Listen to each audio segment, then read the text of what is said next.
There we go. Great.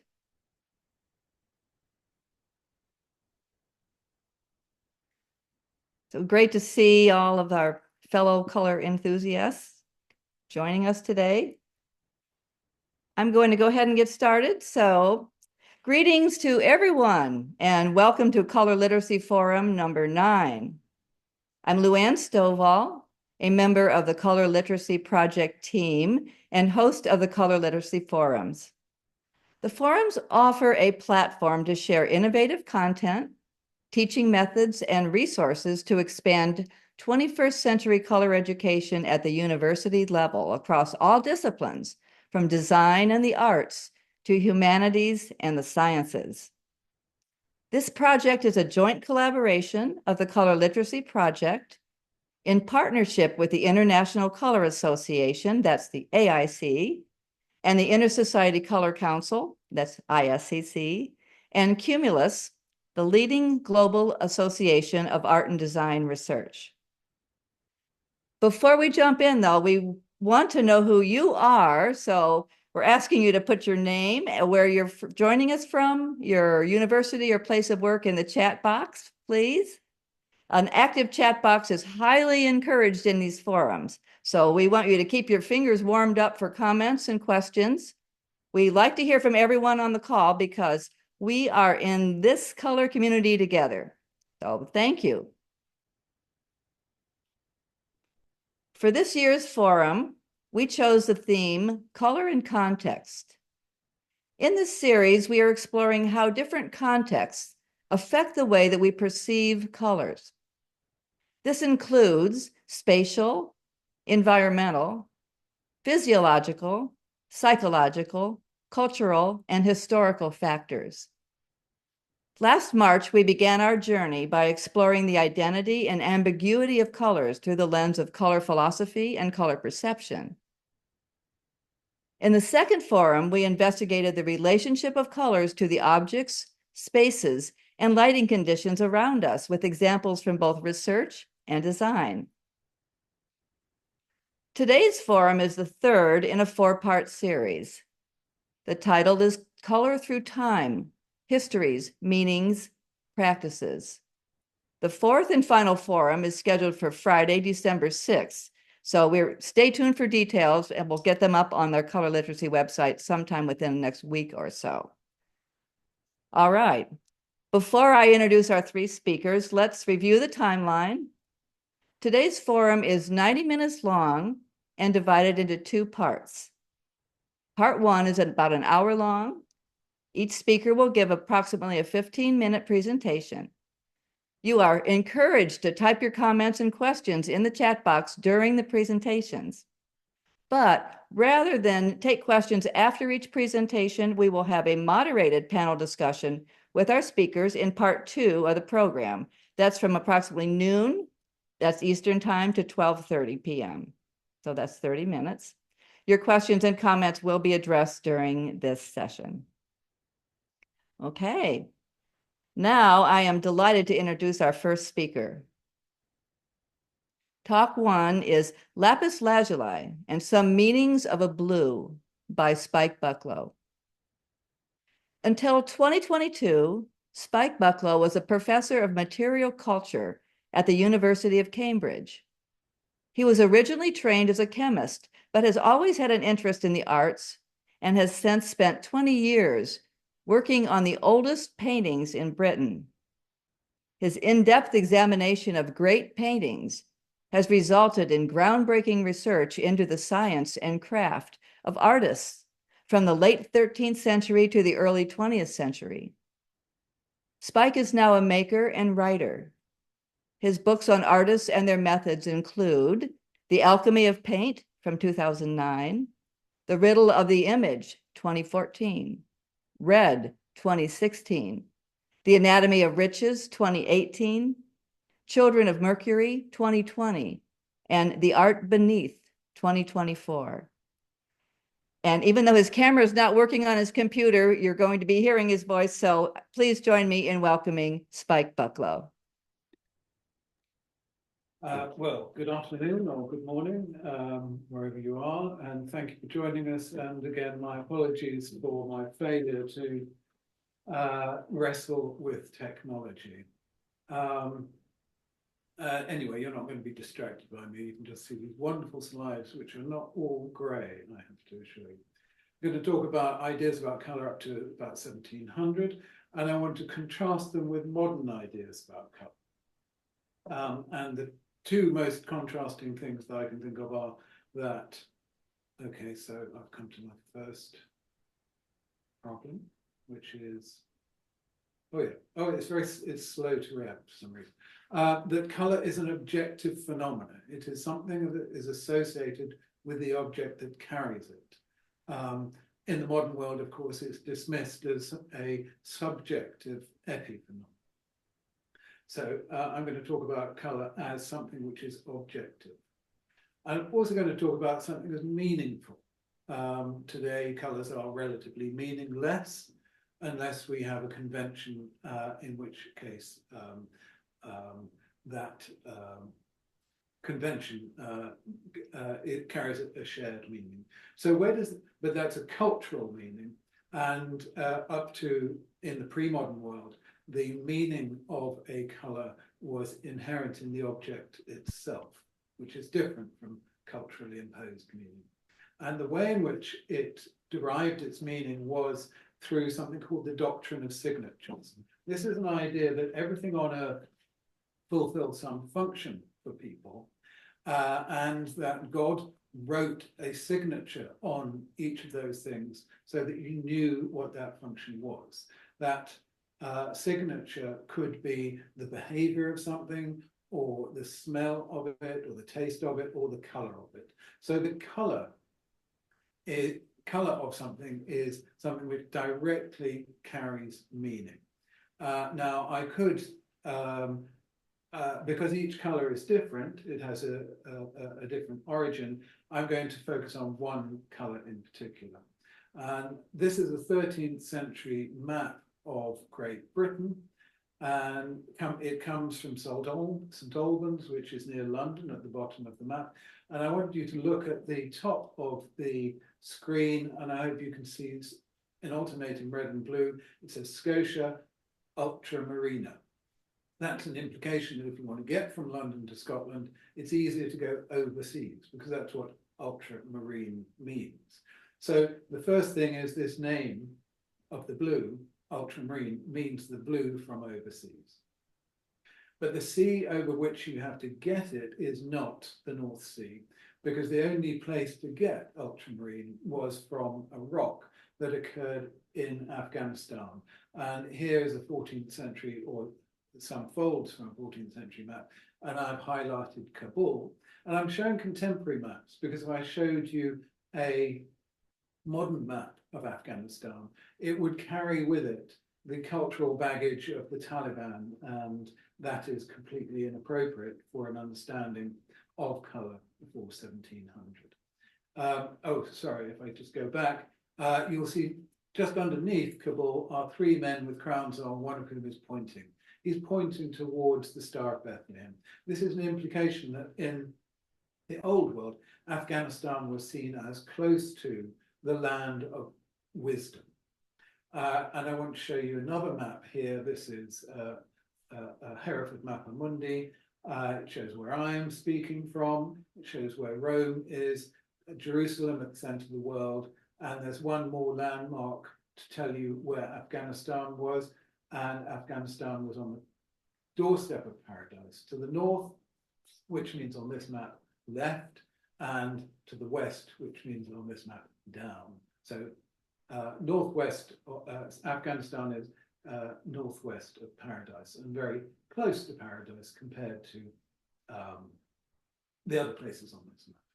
Now, I'm showing you this because although the map is not very, doesn't look very clear to us, it's because it's distorted. And the distortion is to make it fit into the schematic shape of the old world, which is Asia at the top, Europe bottom left, Africa bottom right, Europe and Asia being separated by the River Don or the River Danube, Africa and Asia being separated by the River Nile, and Africa and Europe being separated by the Mediterranean.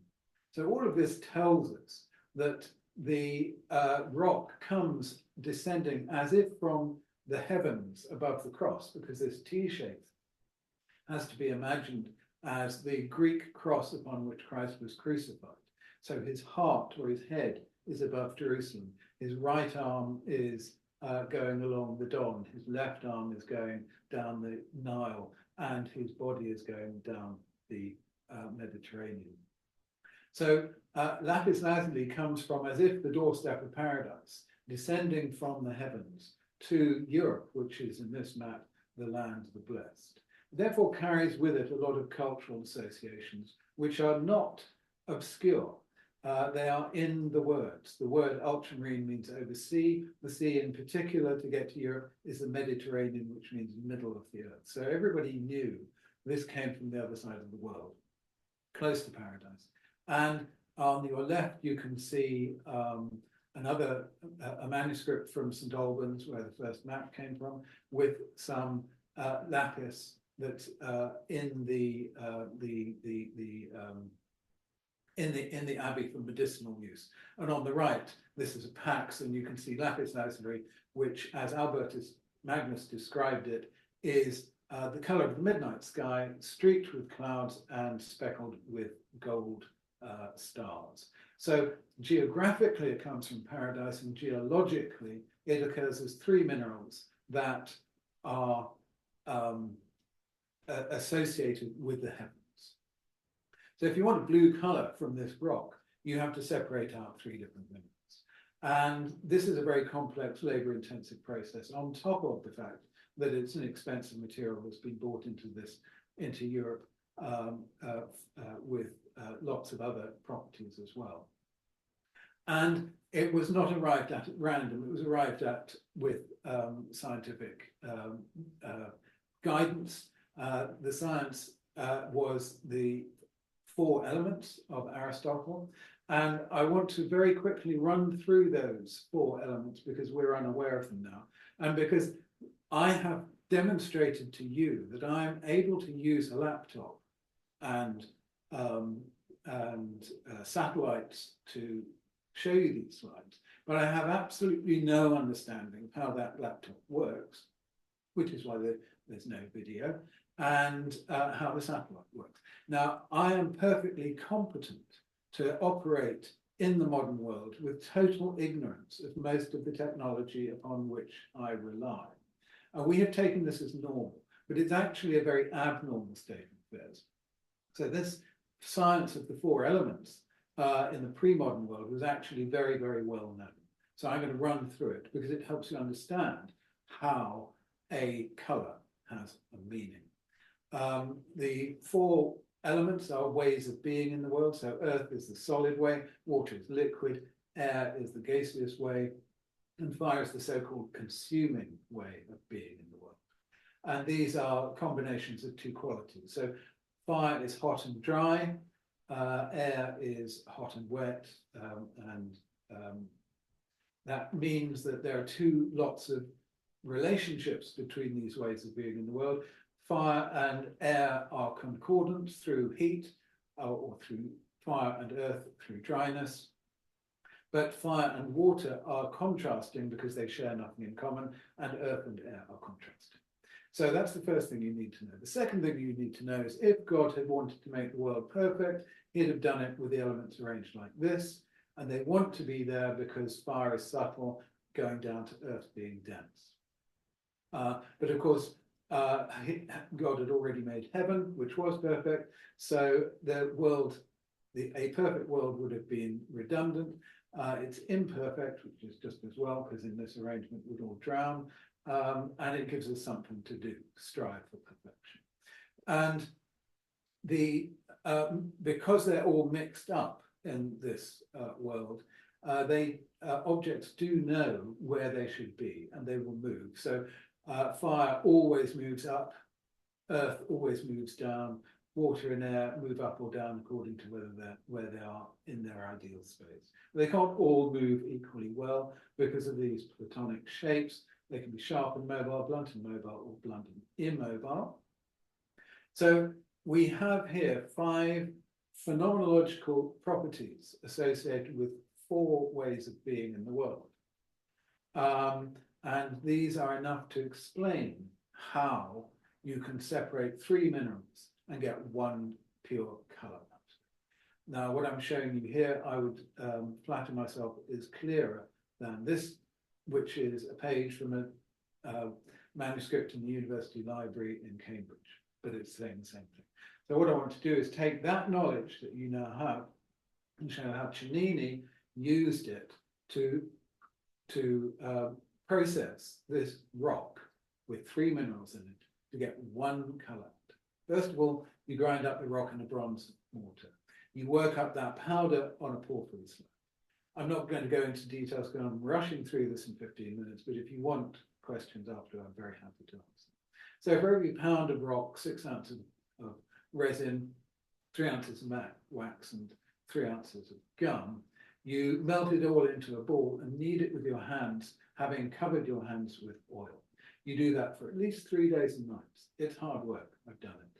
Then you transfer that ball to a pot of warm lye. Lye is alkali. The prefix al tells you that this is a word that came into Europe from the sphere of Islam. So not only the material, but also the science to treat it comes from the sphere of Islam. You continue to knead it with sticks, because if you did it with your hands, the alkali, which is caustic, would burn your flesh off.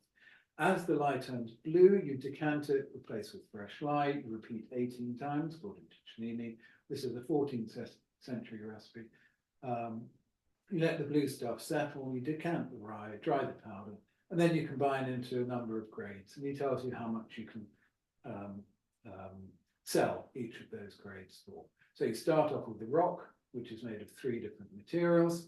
I've tried to suggest that those materials, those minerals, have their own identities. And if we want to see them in terms of the 4 elements, I've lined it up so that the gold stuff, pyrites, is by fire, and the blue stuff, which is the ultramarine we want, is by water. And this is the first sign of the doctrine of signatures. We know water is a blue thing. We know fire is a golden thing. In fact, the rock on the left, the gold stuff, is called pyrites, which in Greek means fire-like. So this is all very well-known stuff. So if that's the materials in the rock, what are we adding to it in the recipe? Well, we're adding resins. And the resin is a golden color. It floats, and so is wax, and so is gum. These are, the gold color tells you that they're fiery. They float on water, which tells you they're supple. And they also, wax and oil are the basis of candles and oil lamps. So what we've done is surround these 3 minerals in a ball of fire. The pyrites, which is hot and dry, that's the gold stuff, is in its element. A saying that is still current, even though its Aristotelian roots have been forgotten. The calcite, the white stuff, is cold and dry. It's earthy, so it shares dryness in common with the fireball, but it's not really at home. The ultramarine is cold and wet. The blue stuff is contrasting. So what happens when you knead it? Well, the gold stuff is retained in the ball. The white stuff is released slowly because it's concordant. It can stay in the ball of fire, or it can fall out into the bucket of lye, which is mainly water. In neither, it will be in its element. But gravity will make it fall out, and immobility will make it fall slowly. The blue stuff is released quickly. It wants to get out because it's contrasting. It has nothing in common with the fireball, but it can be in its element in the water. Gravity helps it out, and mobility helps it out as well.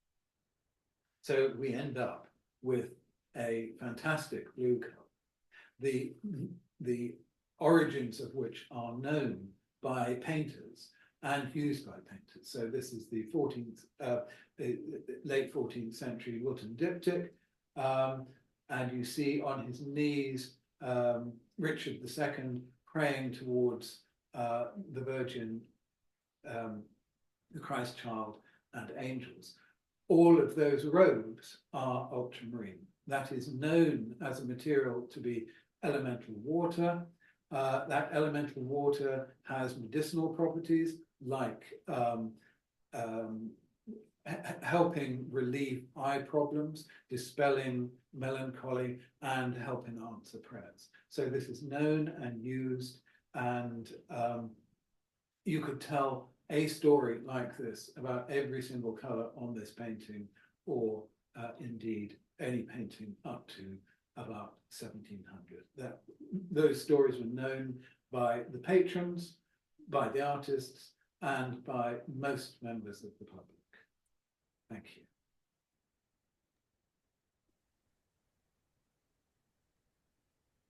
Well, Pat, thank you so much, Spike. I'm a painter, and when I hear what Spike is saying, and I realize, you know, we go to the store and pick up a paint tube and have zero idea. This is just absolutely fascinating. So thank you so much to Spike. And I'm going to now introduce our second speaker, Talk 2, Werner's Nomenclature of Colors by Patrick Baty. Patrick has an artistic background. Two great-grandparents were the artists Robert Bevan and Stanislawa de Karlowska. Since leaving the army, he has pursued a career in the decoration of historic buildings. His work covers research, paint analysis, color, and technical advice. Projects have ranged from King Henry VIII heraldic beasts and London social housing estates to major structures such as Tower Bridge. He lectures on a variety of subjects and has written numerous articles and 2 books, The Anatomy of Color and Nature's Palette, both published by Thames and Hudson. Patrick has co-curated several exhibitions and is currently researching the artist members of that extraordinary regiment, the Artists' Rifles. He and his wife run the family business, Papers and Paints in Chelsea, and that is London, not New York. So please join me in welcoming Patrick Baty. Thank you very much indeed. Let's see if I can get this technology working.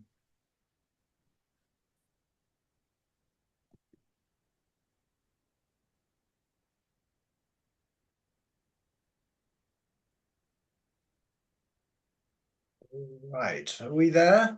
That's perfect, Patrick. Excellent, thank you so much, Luann.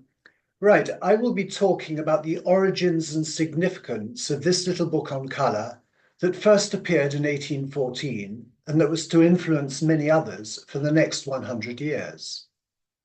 Produced by an Edinburgh flower painter, it displayed 108 colours and indicated where each might be found in the animal, vegetable and mineral kingdoms. A few years ago, I contributed to a book that explains this at much greater length. The Swedish botanist and zoologist Carl Linnaeus had established these 3 groupings in his Systema Naturae of 1735. In later editions and other works, he was able to list every known species of animal and plant using binomial nomenclature, the 2-term naming system in which every organism is given its own distinctive label. The examples that I show you here are of the lion, tiger, and leopard, and the European whitewater lily, also known as the Nymphea alba. However, he was less successful when trying to carry out the same exercise with minerals, for he lacked both the technology to identify their chemical composition and also knowledge of crystals. Before 1780, mineralogy could hardly be called a science, as it lacked precise definitions. The same substance was often given different names, and different substances were sometimes called by the same name. Its descriptive language was arbitrary, vague, and ambiguous. Each author used what terminology he thought best. However, it was understood by some that a standardized set of terms concerning such things as form and color would make identification and communication easier. This vagueness in classifying minerals was to change with the publication of a work that introduced a clear, descriptive language. It was written by a young law student who had originally worked in the Werau ironworks in Saxony, but had realized that he would be unable to progress far within the mining service without a law degree. The title of this first modern textbook of descriptive mineralogy is loosely translated as On the External Characteristics of Rocks and Minerals, and it very quickly drew him to the attention of the mineralogists of the day. Even before completing his degree, he was offered a position as teacher of mining and curator of the mineral collection of the School of Mining at Freiburg. Werner accepted the offer and worked at the school for the remaining 42 years of his life. During that time, he saw it grow from a small provincial academy into a world-renowned centre of geological education. He was an animated and enthusiastic lecturer, and his reputation grew far and wide. Many of these students, inspired by him, were to become well-known scholars in their own right. It was through some of the better-known geologists, mineralogists, philosophers and writers of the time that Werner's methods were spread quickly. Werner's colour system was devised to describe the external characteristics of rocks and minerals. He presented a method of identifying them which depended upon the 5 senses of sight, touch, smell, hearing, and even taste. But he believed that it was the colour that made the first impact. He produced a list of 54 colours under 8 principal headings of white, grey, black, blue, green, yellow, red, and brown. These generic colours, his Hauptfarben, were modified with a descriptive word that tended to be based on a mixture, for example, bluish-black, reddish-white, or blackish-brown, or a pigment, for instance, ochre-yellow, carmine-red, or verdigris-green, or familiar objects, for example, sky-blue, apple-green, or milk-white. Each colour was further subdivided into dark, clear, light, or pale versions, which in theory increased the total number of colours to 216. These are the 54 Werner's colours with an image from his book and my conversion of the names from Gothic blackletter to Latin script, and then their translation into English. That in itself was quite a task when I came to write my book. Time won't allow me to chart the progress and adaptation of Werner's work over the next 30 years, book by book. However, these were the most influential derived works, with the first one that included colour samples coming out in 1794. Each of the authors added colour names in order to fill in gaps, and by 1805, Werner's original 54 colours had been extended to the 84 listed by Robert Jameson. The first actual translation of Werner's work into English appeared in 1805 by a former student of his, the English geologist Thomas Weaver. In a letter to the Dublin Society, Sir Humphrey Davy, the chemist and inventor, described the translation as being accurate and profound. Another clear sign of Werner's influence can be seen when one looks at the published work of John Moore. There seems to be no obvious influence in his earliest work of 1802, but by 1813 there are recognizable terms dotted throughout the text of his treatise on diamonds and precious stones. We see examples such as hyacinth red, yellowish and reddish brown, crimson red, indigo blue, sky blue, and violet under tourmaline, and blood red, cherry red, crimson red, and fire red in the section on garnets. One imagines from the dates that the influence came via either Jameson or Weaver's books of 1805. This was Werner's nomenclature, The small volume produced by Patrick Syme, the Edinburgh flower painter, in 1814. He included 108 colours, with 2 more added in the second edition of 1821.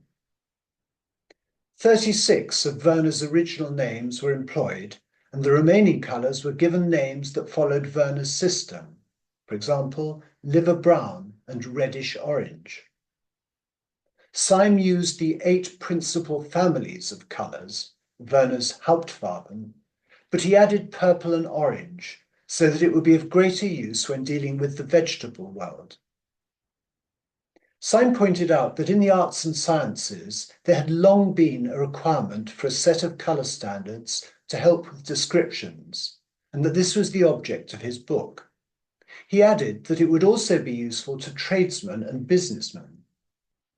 The result was a resource that soon proved invaluable, not only to artists, but also to zoologists, botanists, mineralogists, and even anatomists.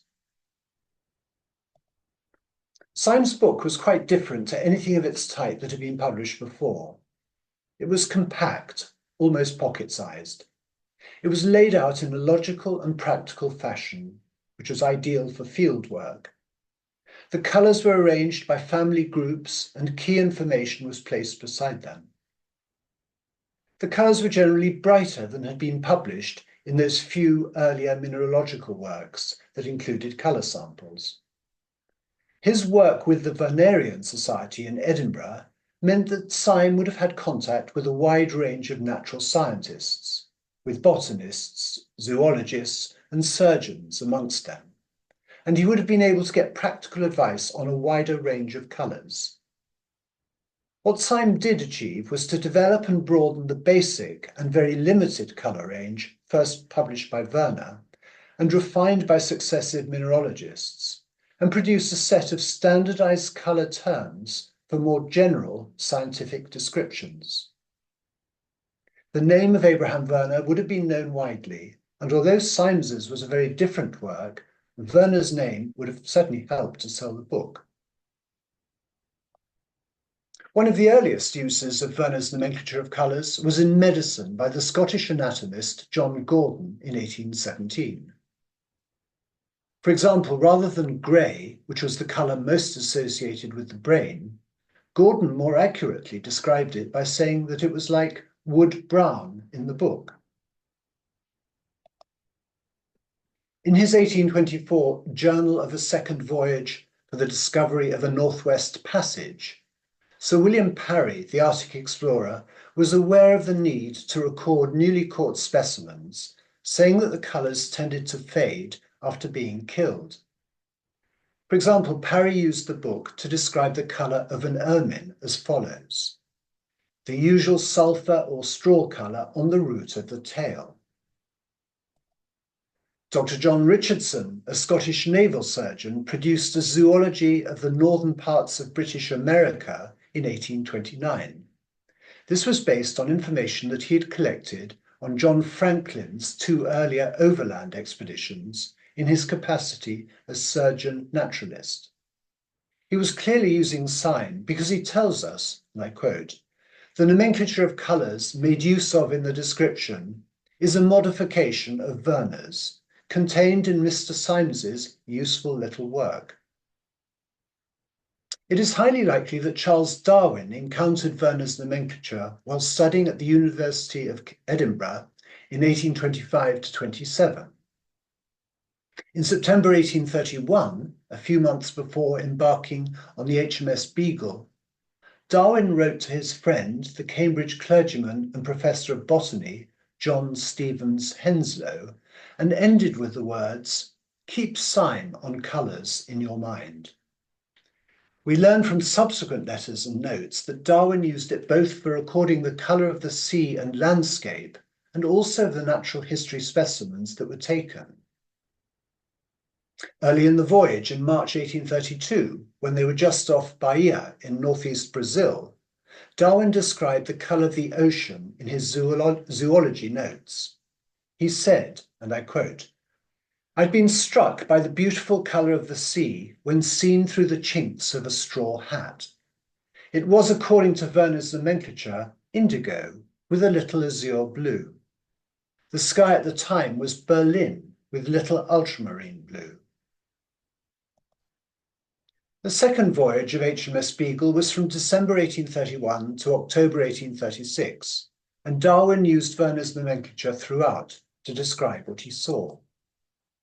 In Tierra del Fuego on January the 29th, 1833, he recorded his first sighting of a glacier, saying, "I cannot imagine anything more beautiful than the beryl blue of these glaciers, especially when contrasted by the snow." A standardized color nomenclature was also essential for the botanist and mycologist when working both in the field and with dried specimens. Within a short time of taking them, samples die and lose their color. Animal specimens also lost their color when they were placed in spirits of wine to preserve them, and it was essential that the color was recorded immediately. Whilst many of Darwin's specimens survive in the Natural History Museum and elsewhere, they are now a ghostly white color as the spirit has a bleaching effect. During the time that Darwin was away, he corresponded with the Reverend Leonard Jennings, a Cambridge clergyman and natural scientist, and Darwin made several references to Symes's book. After his return, Jennings was to help Darwin put together the volume on the fishes encountered on Darwin's Beagle voyage. In his introduction, Jennings indicated that Darwin used the nomenclature for recording the freshly killed specimens. Jennings wrote, "The colours in the great majority of instances were, fortunately, noticed by Mr. Darwin in the recent state, i.e. fresh. The nomenclature employed by him for the purpose is that of Patrick Syme, and he informs me that a comparison was always made with the book in hand previous to the exact colour in any case being noted."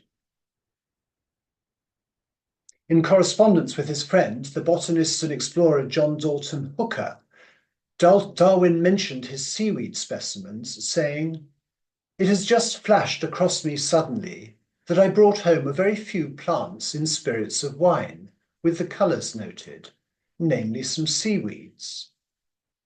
It's possible that John Hooker was aware of Werner's nomenclature, as his father, Sir William Hooker, the botanist and first director of Kew, referred to the nomenclature in one of his books in connection with the colour of Verrucaria submersa, a type of lichen, writing, "When dried, thin specimens are of an oil green, thicker ones of a hair brown."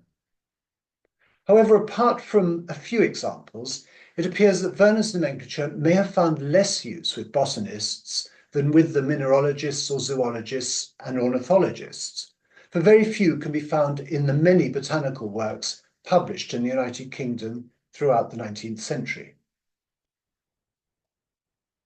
John Gould was an ornithologist and bird artist who published numerous monographs on birds from all around the world. These were illustrated by plates that he produced with the assistance of his wife Elizabeth and several other artists, including Edward Lear. Many of the birds listed by Syme in the animal columns of his pages of colour samples were illustrated by John Gould. For example, number 104, yellowish brown, breast of a hoopoe.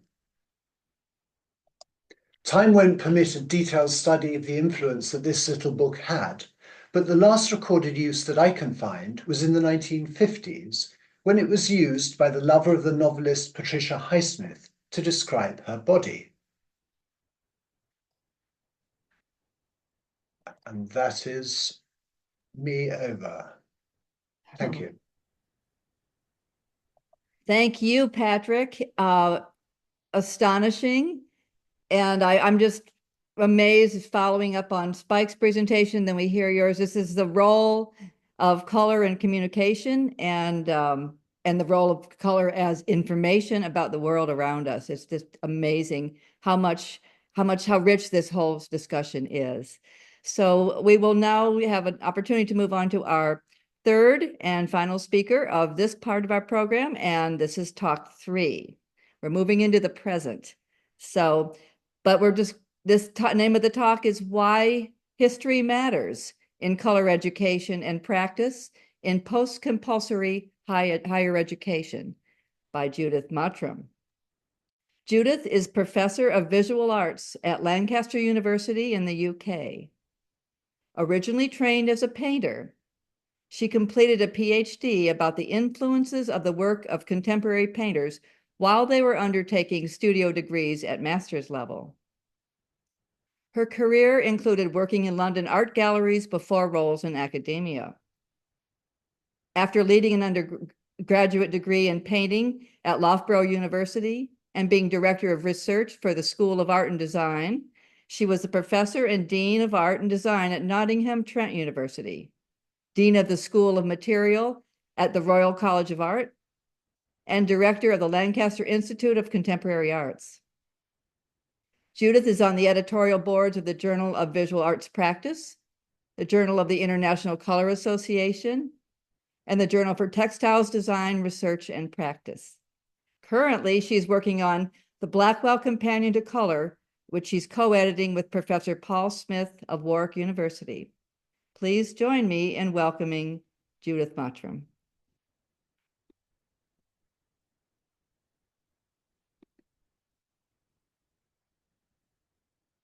Okay, can you see my screen? Perfect, Judith. Okay, fantastic. Right. Okay, so I'm approaching the topic today from a slightly different direction from the last two presenters. Rather than talking in detail about the content of our histories of colour, I'm going to be talking about how knowledge, including of the history of colour in the field, is or is not used in practice. My understanding of the Colour Literacy Project is that it aims to counter common misconceptions and misinformation about colour. And there's a view that these misconceptions are present in current curricula. So it's not about misconceptions, but sometimes there's nothing. So there are institutional frameworks for thinking about where knowledge of the history of discipline sits. There's been some great work done by colleagues, some here, Ingrid Ivanovic on colour in design education, and Schwartz on teaching of colour theory in art classes. But whatever the thinking about content, there are frameworks as well for benchmarking and specification. I'm going to touch a bit on curricula for art and design and a bit on creativity theory, and then move on to the second part, where I'm going to take you through how I've been trying to investigate the conundrum about how and why we've not been colouring the curriculum.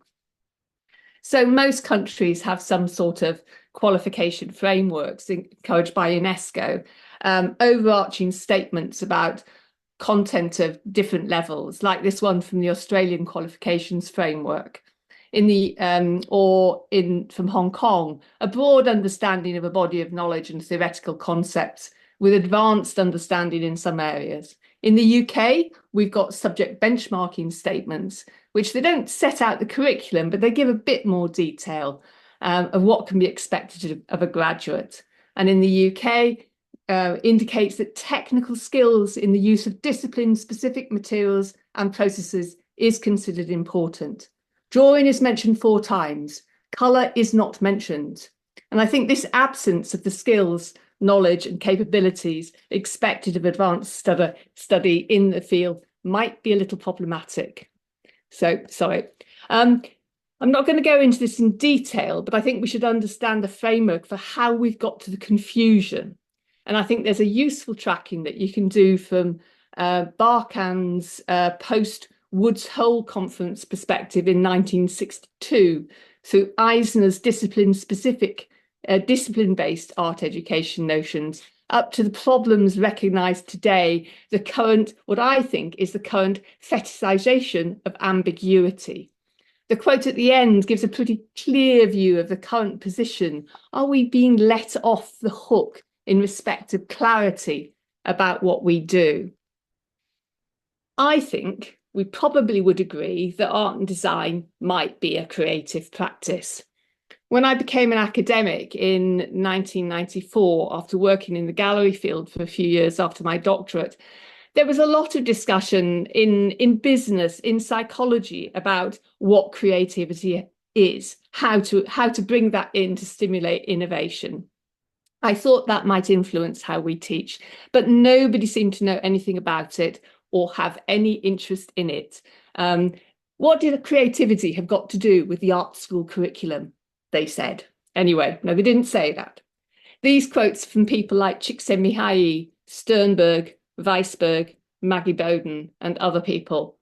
I was really convinced that there was something in the idea about the centrality of expert knowledge in the specific domain as being essential to support creative innovation. It seemed to resonate with what we did anyway in studio teaching, even though we weren't really taking responsibility for knowledge. Sorry, I'm jumping about a bit. So the conditions for creativity. What was this theoretical material saying? Top left box was essentially the nub of the theoretical model, talking about domain knowledge, learning styles, idea generation, heuristics. These seem to map quite well to me onto what we did in art education in practice. But we didn't know about the theory. We'd just be doing it for 200, 300, 400 years. So I worked on developing some mapping with a colleague to see how the pedagogy mapped onto creativity theory. We drew from interviews with veteran art teachers looking at their project briefs. About 20% of the data we generated was about domain knowledge, 45% on practical strategies. A great statement from one. How to look at art like a mechanic looks at an engine. This really good sense of how history mattered. So then I did a project. I mean, this was a slightly earlier project from 2002, 2002-03. I was invited by the Oil and Colour Chemists Association to do a project for a Linnean Society conference with IMechE. And it really kicked off this how to reconcile pedagogy with industry needs line through my work. If you point your camera at the QR code, you'll link through to other work by the artists. They were both shortlisted for the Turner Prize in 2002, both known for their use of colour. And I wanted to find out what they were doing, what they were thinking of, and where they'd got their starting point from. So Gillick was using RAL, NCS, Pantone, straddling US and European practices, using car paint, signifying that he had decided not to use oil paint. For Yass, colour was central to the meaning of the spaces she depicted. She said, there's a lot more to talk about than people actually do. She controlled her colour specification. Gillick tended to let other people decide what colour something should be. Both could not recall colour in their art education. Both had acquired the relevant and specific knowledge to manage colour spec in the course of their professional careers. But this didn't seem to impact upon their subsequent work. So another project that I did was working with MA textile design students at the Royal College of Art in London. Royal College of Art is the first in the QS World Ranking for art and design. So I was assuming, in a sense, that said that the students were among the best in the world. So this project had 69 respondents, American, British, Chinese, Russian, Turkish, and Thai. We looked at the colours that they used, preferred and disliked, and when they learnt about colour and colour mixing. A lot of learning before they get to university. They have a sense that colour is important to them as designers, but there's less certainty about their knowledge of colour theory. Proficiency in practice, but not a platform of confidence. The image shows the visual representation of the results of 49 of the questionnaires of the colours used, preferred and disliked. The left-hand column is the colours they used, the middle one is what they preferred, and the right-hand one is the colours they disliked. They tended to use natural language when talking about the colour. And this point about natural language, we looked at the familiarity with colour names, focused on blue-green. The blue is the colours that they were familiar with and could give a full description. The green is those that they didn't recognise. The red they could give partial, they sort of recognised.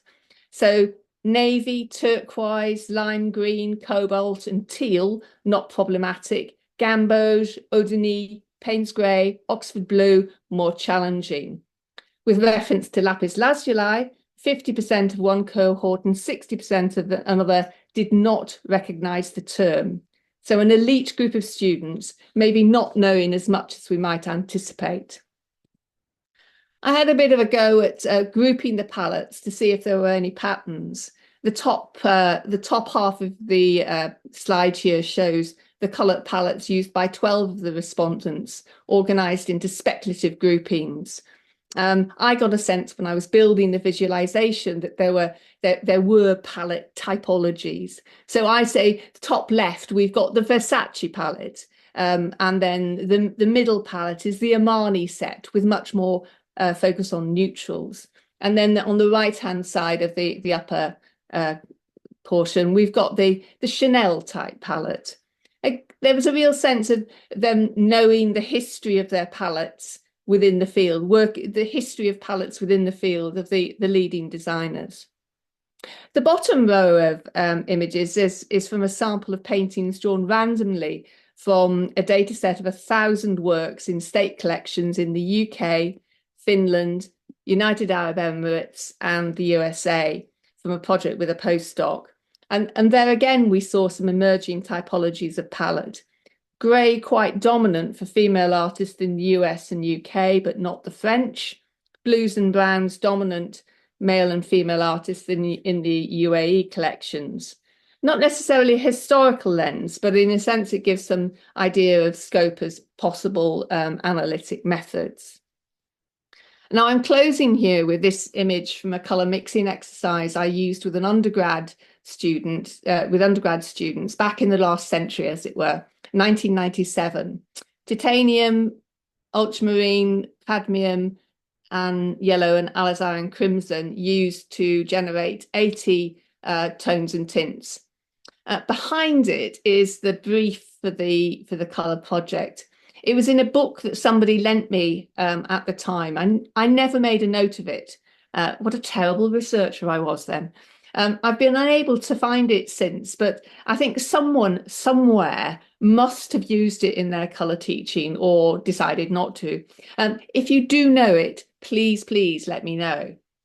Anyway, that summer in 1997, I had a chance conversation with a reader in psychology at the university, and he was asking me, I'd gone to ask him about drawing, as a matter of fact. He responded by asking me a lot of questions about the content of our undergraduate programmes, what sort of things were in the curriculum. So what are you doing on colour theory, for example? Do you look at the work of psychology on association and preference? What about this? What about that?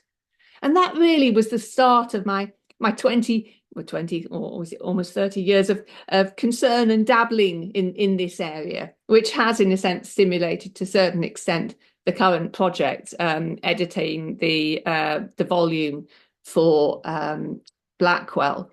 For that, we're really trying to pull together the state of play of understanding about colour within art history and from other fields, trying to challenge our Western-centric approach and embrace looking at colour not only from a Newtonian perspective, but also opening up the sorts of things that the specific art history audience might find useful.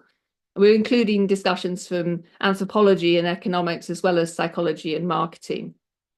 But my closing thoughts are really, is there enough evidence that creative innovation would work better if more or better knowledge was actively used or given to the students becoming practitioners in our fields?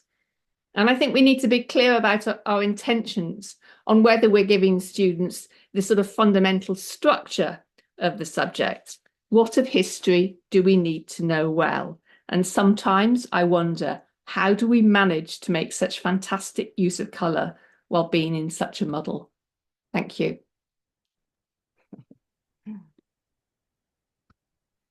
Well, greetings from the muddle, everyone.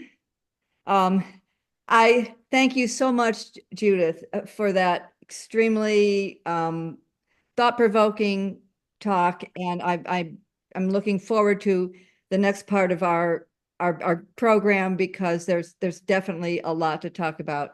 Especially, just thinking about what is the role of color? What is the role of color in our life? What are we doing here with art? What kind of opportunities do we have? So again, yes, thank you to all three of our speakers. It was just such a fantastic program of presentations. So with that, I'm going to ask, we're moving on to the second part. I'm going to ask that all of our speakers now turn our cameras on, and we don't get to see Spikes because of his camera problem, but we'll be there. So we're moving on to the second part of our program, which is a panel discussion with our three speakers and moderator Maggie Maggio. So Maggie is the president of the ISCC and chair of the Color Literacy Project. We also have a moderator for your chatbot questions, and that is Ingrid Calvo-Ivanovic, fellow member of the Color Literacy Project. So with that, I would be happy to turn it over to Maggie for this next round of the program.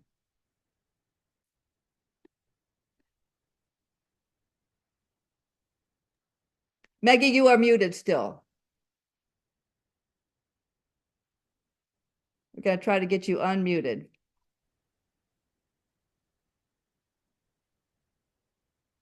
We're almost there, folks.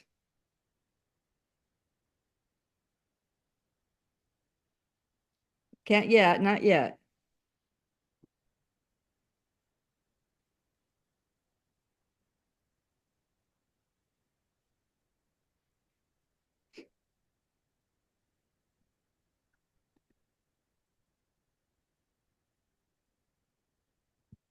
Can you hear me now?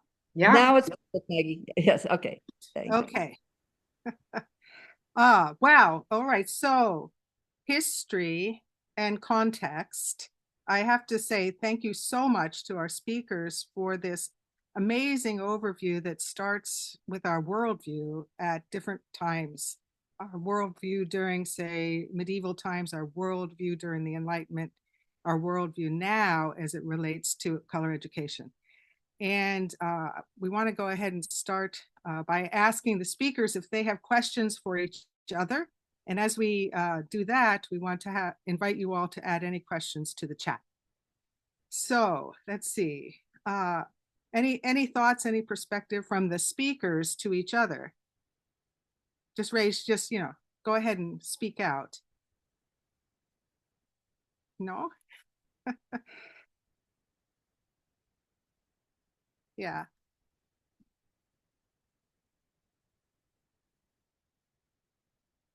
Okay. So Ingrid, why don't I turn it over to you, because I do know there are a few questions. Yes, can you hear me? Yes. Yeah. Okay. So we have a question. First, we have a question for Spike. I also want to thank you very much, our speakers, for their talks. Were very, very inspiring. The first question is for Spike. It's from Sarah.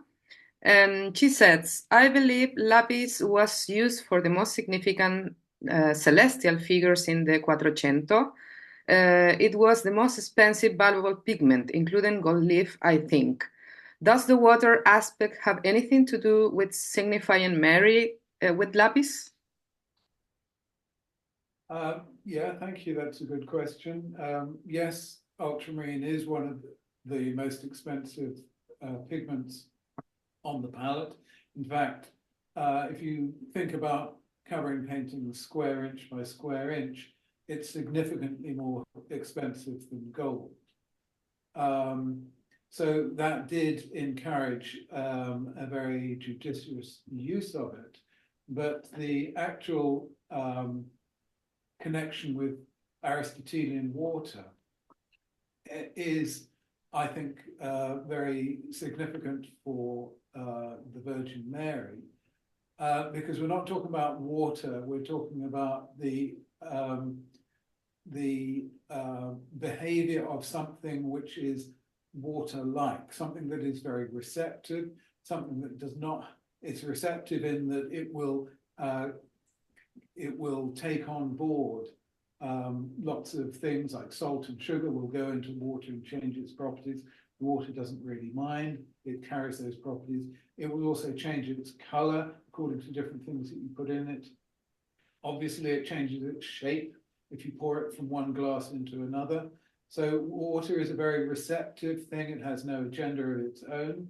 And partly because of that selflessness, it has extraordinary power. That's why water will wear away solid rock. And these are characteristics of the natural world that are thought to be appropriate, if you like, for describing some aspects of the Virgin Mary.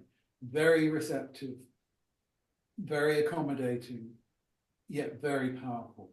And the connection to her robes is also that she is known as the Star of the Sea, Stella Maris. So that again is a connection to ultramarine. And the nature of water is such that it has been and was used as a meditation aid.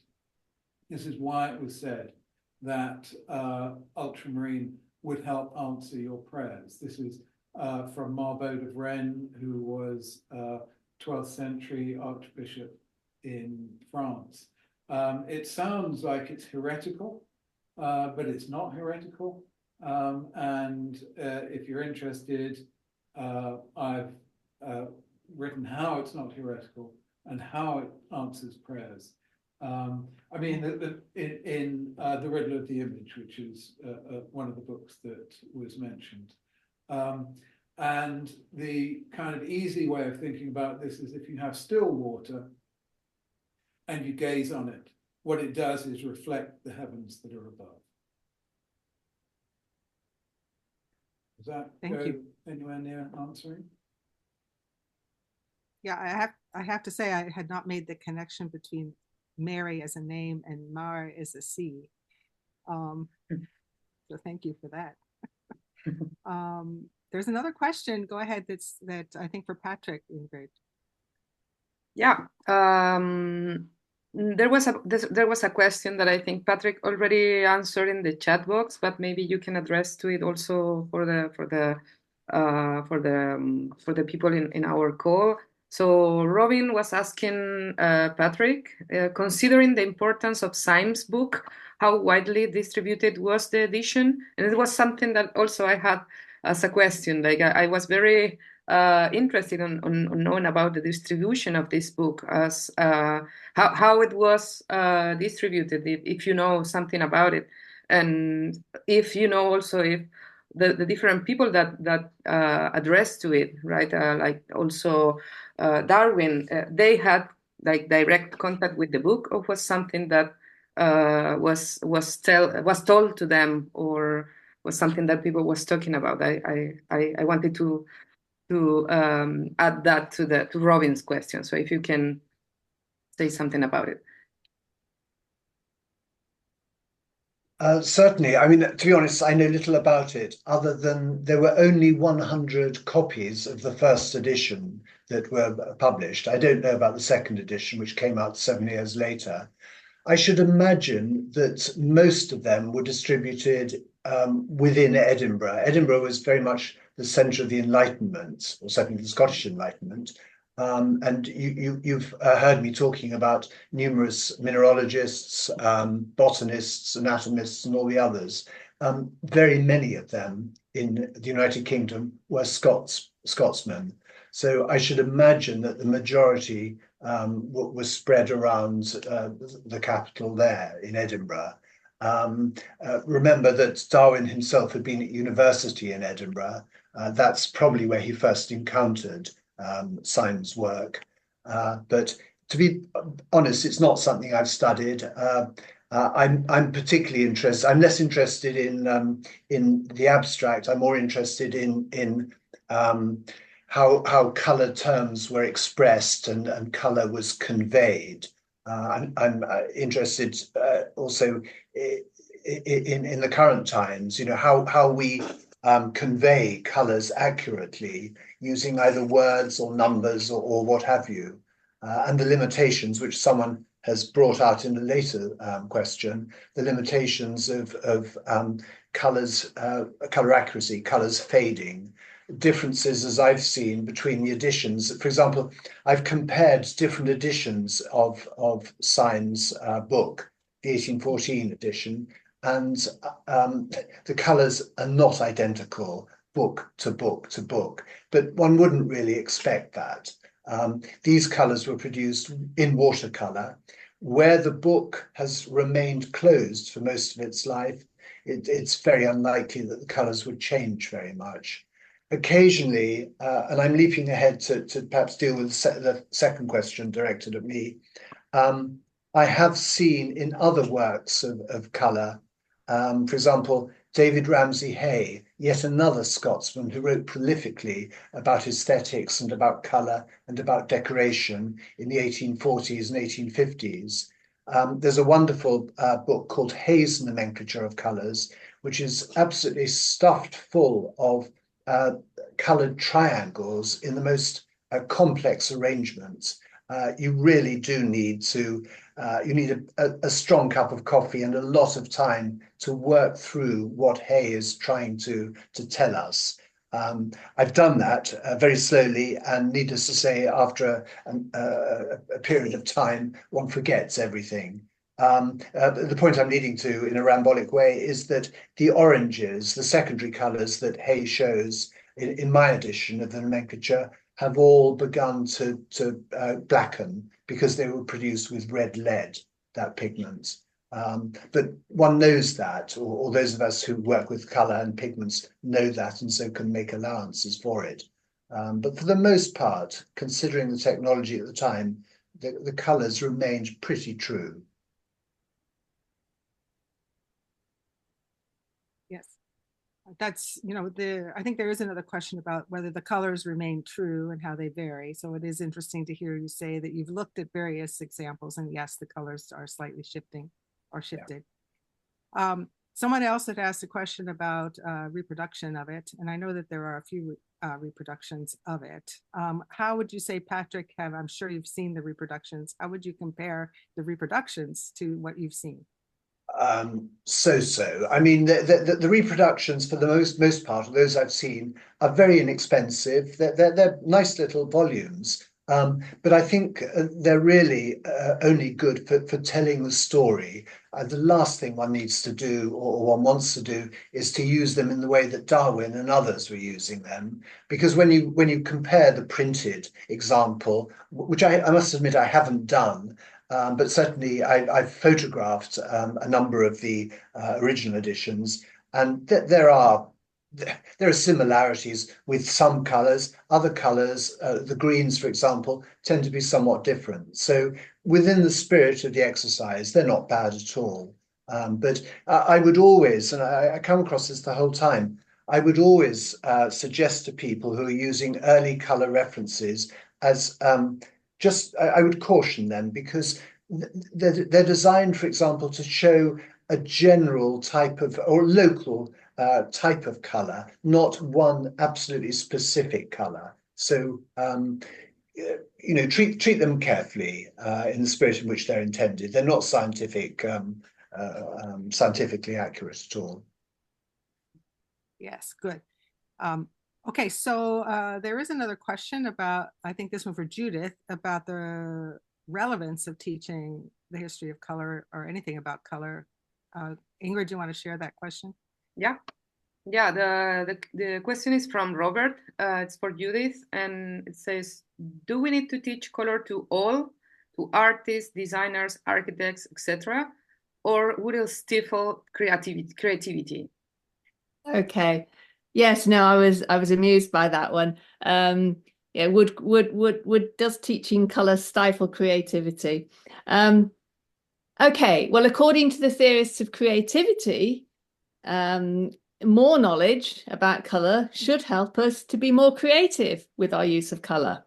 But if we think about a couple of the strands of education theory, which have been dominant at different times over the last 100 years, we can understand that some people are slightly uncertain about this.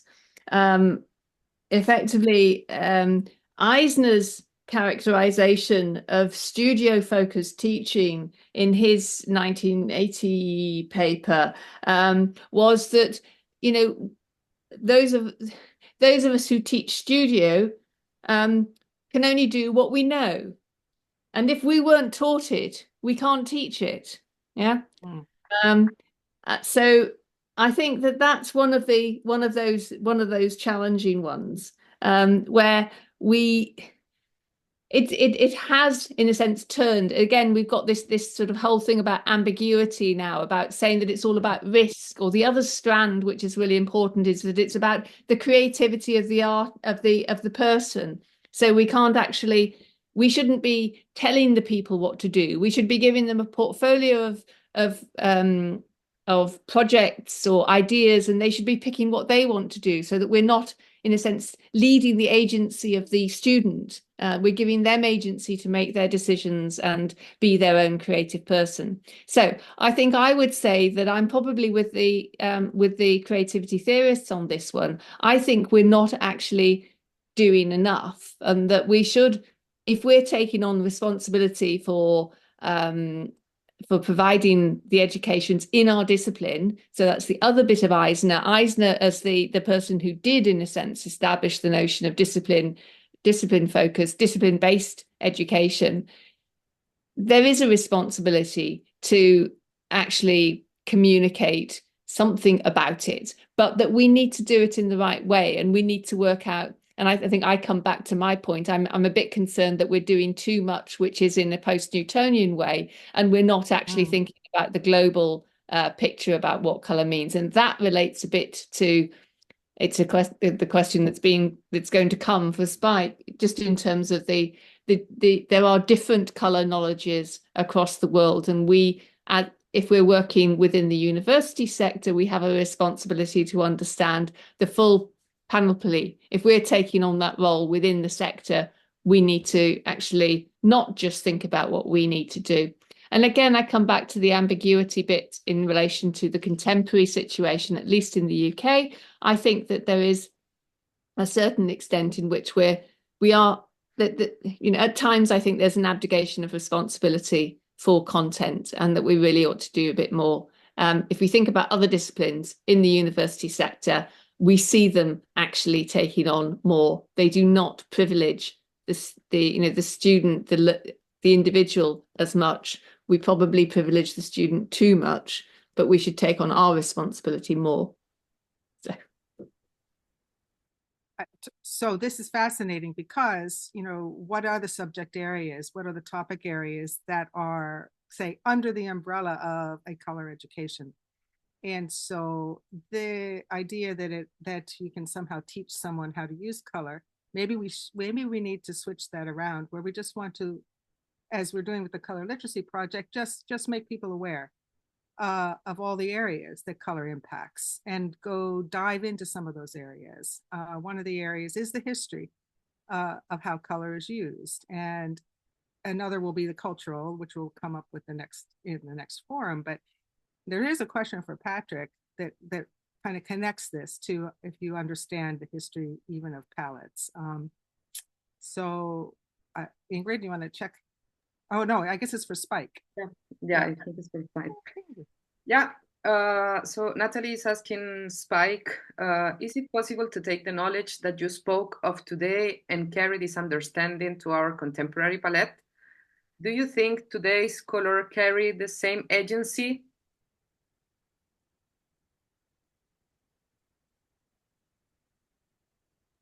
Sorry, yeah, that's a very good question. And I must say that my knowledge of colour came by approaching paintings a bit like a mechanic approaches a car. I was a conservator, so I looked at how great painters use colour. And to go back to the dominance, just very, very quickly, that was mentioned of Newtonian colour.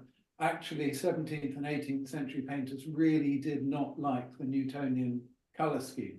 And you can see in the work of people like Nicolas Poussin, they're still using a very Aristotelian colour spectrum, colour color scale rather than the Newtonian spectrum.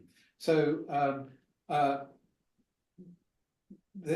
looking at pre-modern is actually very good because it connects Europe to the rest of the world much more than modern. Europe went on its own way after Newton, but before Newton, Europe's understanding of color was very much more closely related to other people's understanding of color. So, sorry about that. But to come to that question about how you can use it today in contemporary practice, I came to color as a scientist. I worked in a conservation studio and I wrote books, hopefully for a general audience. So the recipe for ultramarine, making ultramarine out of lapis lazuli is one example in a book which has got, I think, 5 other pigment colors, looking at the recipes from the point of view of the people who wrote those recipes and the artists who used those pigments. And I was very pleased that I've had feedback from contemporary poets and artists.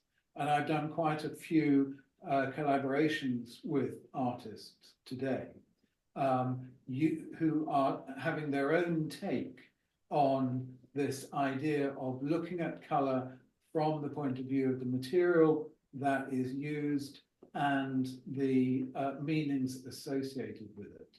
Now, obviously, I was working on pre-modern stuff. So a lot of the understandings associated with the paintings and the painters that I was interested in were most easily approached through the church and Christianity, because that's what they were painting for. But the contemporary artists I'm working with today aren't interested in that. So if I can give you just one tiny example of how this approach to art has influenced one particular artist, then this is just, like I say, I probably had a dozen or so collaborations. But there was an artist at Slade Fine Art School in London who wanted to basically drive her van around England and pick up earth and just use the different colors of earth. And so she asked me about how you can approach earth, how once you've dug it up, how do you process it to make color?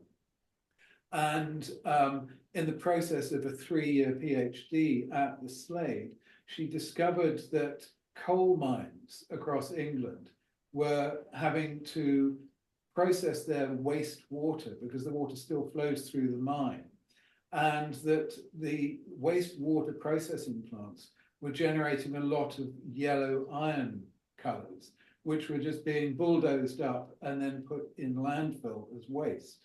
And so she has created an artist's range of colors from these ex-coal mine waste tips. And they are beautiful ochres, you know, really golden yellow ochres, and burned to be really beautiful, burned siennas.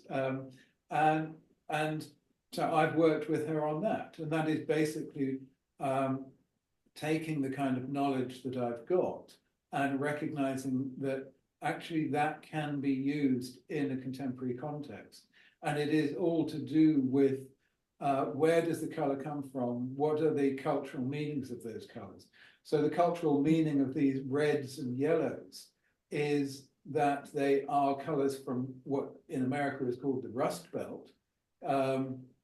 They are decayed industries, and you can create small community industries by using those resources. It's very ecologically oriented, it's very community oriented. So there are lots of opportunities for contemporary artists to acknowledge the origin of color in material and use basically what I've been trying to do to extend their own practice.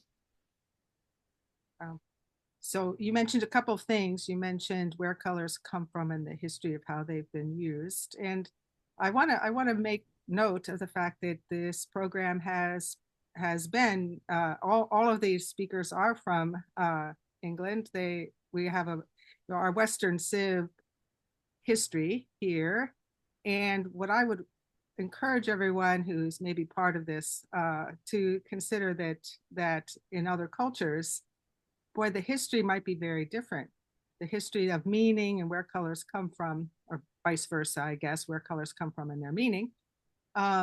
We need to be, expand this to the universal look, our global look at how color is used. And so we will be doing, coming up, we'll be doing something on culture, but I think it is a huge subject. This is a sampling of it for those of us who have been, educated through this specific system. So any other questions? Comment. Ingrid.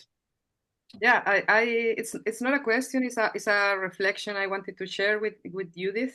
She's working with color education, is also very much our topic in general, but you addressed also some research done with textile design students. So my reflection on this, of why color has been left outside of the formal teaching of design and arts, relates to the fact that what I see is that usually drawing and shape and perspective and other of the visual basic elements in design and arts are considered to carry data.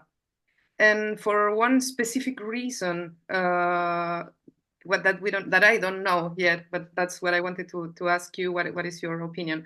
Color is not considered as an element of data, or color as data that can inform design or can inform the arts in a way. So I suppose that maybe this not considering color for the teaching of design and art may be related to the fact that it's considered only an aesthetic or superficial element of the appearance of the products and the objects. So what do you think about this, or from your perspective? So yeah.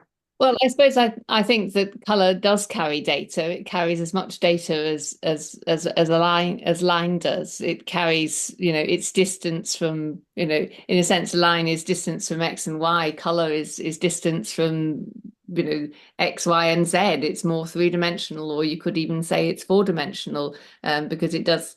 If you take one of the dimensions being the whole aspect of meaning, a line is only, It might have meaning if it's being representational, but color in a sense is representational even when it doesn't have form. So I think it's maybe that it's just, it's too complex. I mean, I just don't see, I cannot understand why we have not been covering it. And I think that's where I'm, I was stressing we haven't had any evidence that the absence is necessarily impacting negatively at the moment, but I think we need to find out about that a bit more. And I also think we need to find out from those who are responsible why they aren't. I mean, asking the question of everybody who's responsible for the curriculum content, why they're not including color, is a starting point. And I just think that, this sort of international network and organization is the sort of thing to do that, to ask those difficult questions. Yeah, thank you. Yes, totally agree. Thank you, Judith.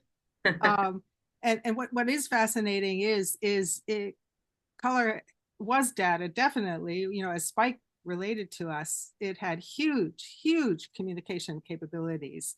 And maybe that's dwindled a little as we do go global, and the meanings are different in different cultures, and that's confusing for people, I think. And so I just have to give a plug for our conference coming up in June, that is Color as Communication. And this is, if we say that color is data, I think what we're saying is that it communicates something. And so we want to really kind of open that door and say, where is the place? Where is the place of color in education, and not just perhaps design and art education? I think as part of the Color Literacy Project, we believe color is understanding color, appreciating color, knowing more about color is kind of at the core of of our being. We're so surrounded by it. So not only the question about why is it not being taught at university level, but what is the limits to how it's being taught even from preschool on. So that's my little pitch for Color Lit. But Ingrid, are there any more questions? I don't think so. So I think maybe we can give the word to Luan so we can wrap up and close the forum. Yes. Thank you. Well, this has been absolutely phenomenal. I meant that literally. I want to thank you. Please join me, everyone, in thanking our three speakers. We'll just Can they come on and we get a picture? Yeah, please. Yes, turn on your camera. We can just, because we want you to know, it takes a lot to do this. We really appreciate your taking your time. So yeah, from all of us to you, thank you so much for what you've done to help us really understand where we are through the historical context. And I would also just, before we adjourn, I also want to thank Maggie and Ingrid for moderating the discussion, and to everyone for being part of the forum today, because like I said when we got onto the call, this is a color community. We are in this together, and that's the whole point of doing this. So, from all of us, and to you, thank you so much. Before we adjourn, you'll see in the chat box, there's a link to the Color Literacy Project's website. We'd like to invite you to join the fourth and final forum of the series, which is scheduled for Friday, December 6th. It'll be at 11 a.m. Eastern time. We're not going to give you the specific details. This is a little teaser. It should be up on the website within a week or 10 days at the most. So mark your calendars for Friday, December 11th. We're ending up with looking at more, taking from the historical context that we looked at today, and thinking about that in terms of our life to now the more of a cultural context in a more closer to the contemporary sense. So you will see information about that. We look forward to seeing you then. So please visit the website also to learn more about the project. And you'll see also on there recordings from all of our previous forums on our YouTube channel. So please enjoy those. And thank you so much for coming. We invite you to enjoy your life with color, and we look forward to seeing you next time. So thank you.